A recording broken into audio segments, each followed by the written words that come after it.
అహ్మదాబాద్లో GT KKR మధ్య భీకర పోరు. ఇక చూద్దాం రండి. టాస్ గెలిచి కేకేఆర్ బ్యాటింగ్ అంది. కానీ టైటన్స్ ప్లాన్ వేరే ఉంది. ఆ తుఫానుకి నాయకుడు శుభ్మన్ గిల్.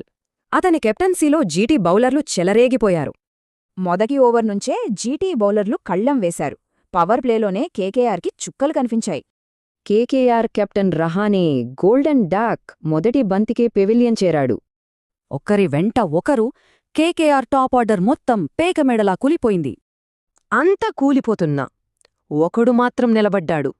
ఒంటరి పోరాటం మొదలైంది. అతని పేరు కెమెరాన్ గ్రీన్.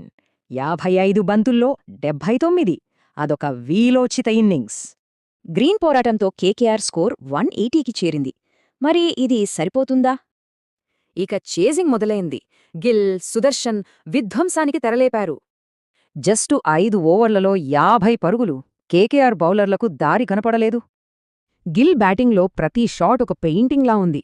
అతన్ని ఆపడం ఎవరివల్లా కాలేదు. కేవలం 27 బంతుల్లోనే ఫటాఫట్ 50. కెప్టెన్ ఇన్నింగ్స్ అంటే ఇది కదా. చూడటానికి కూల్, కాని బ్యాట్తో మాత్రం విధ్వంసం. బౌలర్లకు మాత్రం ఒక సునామీ.